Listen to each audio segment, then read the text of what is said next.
Chers frères et sœurs, bonjour. Nous écoutons la catéchèse du pape François à Rome le 6 décembre 2017.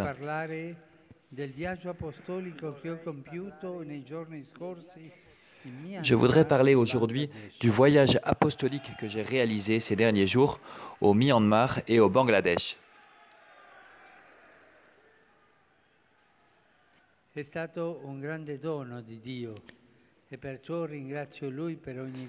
Ce voyage a été un grand don de Dieu. Je lui en rends grâce. Je lui rends grâce pour toutes choses, en particulier pour les rencontres que j'ai pu avoir. Je renouvelle l'expression de ma reconnaissance aux autorités des deux pays et aux différents évêques pour tout le travail de préparation et pour l'accueil qui m'a été réservé à moi et à mes collaborateurs. Je dis sincèrement merci au peuple birman et au peuple bengalais qui a montré tant de foi et tant d'affection. Merci beaucoup.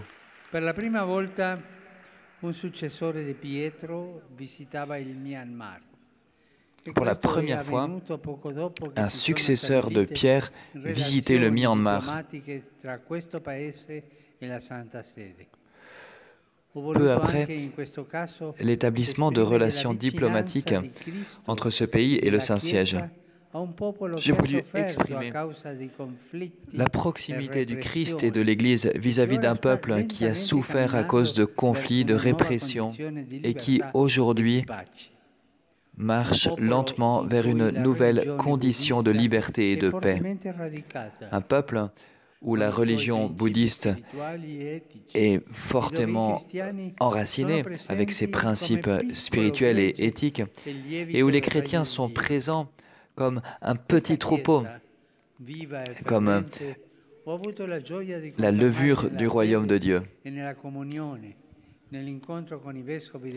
Et j'ai eu l'occasion de confirmer cette Église petite et vivante dans la foi, dans la rencontre avec les évêques de ce pays et dans les deux célébrations eucharistiques. La première, dans le grand domaine sportif au centre de Jangwon, et l'Évangile. Avec l'Évangile, j'ai rappelé que les persécutions à cause de la foi en Jésus sont normales pour ses disciples. Elles sont une occasion de témoignage, mais que pas un cheveu de leur tête ne sera perdu. La deuxième visite au Myanmar était consacrée aux jeunes, un signe d'espérance et un don spécial de la Vierge Marie à la cathédrale qui porte son nom. Les visages de ces jeunes pleins de joie me donnaient à voir le futur de l'Asie, un futur qui n'appartiendra pas à ceux qui construisent des armes, mais à ceux qui sèment la fraternité.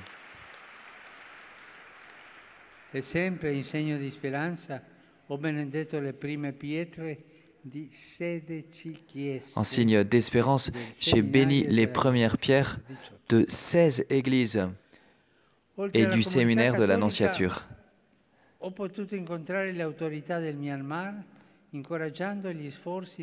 J'ai pu, outre les autorités de l'Église catholique, rencontrer les autorités du Myanmar et les encourager pour les efforts de paix dans le pays et dire que toutes les composantes du pays, en n'en excluant aucune, doivent et peuvent contribuer au respect réciproque.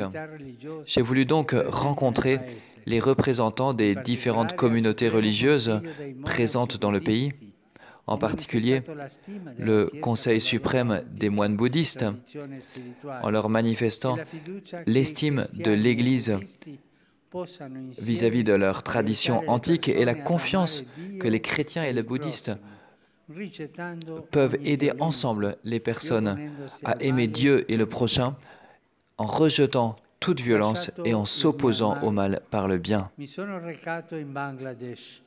Après avoir laissé le Myanmar, je me suis rendu au Bangladesh, où j'ai d'abord rendu hommage aux martyrs de la lutte pour l'indépendance et aux pères de la nation.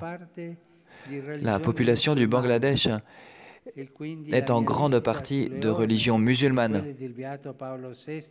Aussi, ma visite sur les pas du bienheureux Paul VI et de Saint Jean-Paul II a été une nouvelle étape en faveur du respect et du dialogue entre le christianisme et l'islam. J'ai rappelé aux autorités du pays que le Saint-Siège a soutenu dès le début la volonté du peuple du Bangladesh de se constituer en tant que nation indépendante, tout comme l'exigence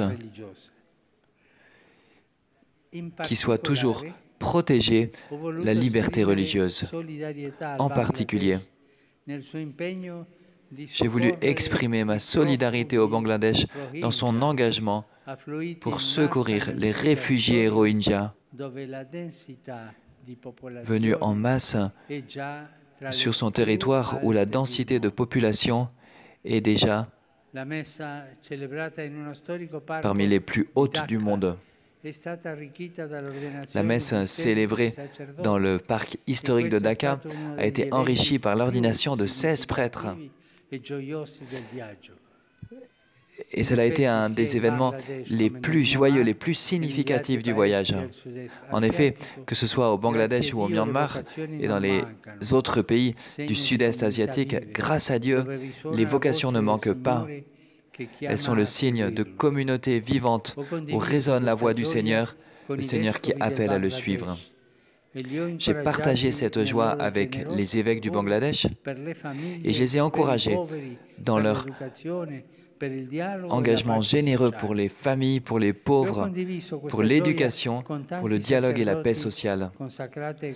J'ai partagé cette joie avec beaucoup de prêtres, de consacrés, de religieuses du pays, avec les séminaristes, les novices, hommes et femmes, en qui j'ai vu des germes de l'Église dans cette terre. À Dacca, toujours au Bangladesh, nous avons vécu un moment fort de dialogue interreligieux et œcuménique qui m'a donné l'occasion de souligner l'ouverture du cœur comme la base de la culture de la rencontre, de l'harmonie et de la paix. En outre, j'ai visité la maison Mère Teresa, où la Sainte logeait quand elle se trouvait dans cette ville et qui accueille beaucoup d'orphelins et de personnes handicapées. Selon leur charisme, les sœurs vivent chaque jour la prière, l'adoration et le service au Christ pauvre et souffrant. Et jamais, jamais ne sort de leurs lèvres, ne quitte leurs lèvres le sourire. Des sœurs qui prient beaucoup, qui servent les souffrants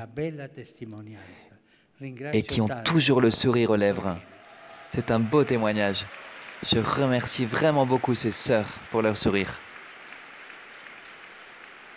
L'ultimo evento è stato con I giovani bengalesi. Le dernier moment a été cette rencontre avec les jeunes du Bangladesh, riche de témoignages, de chants et de danse.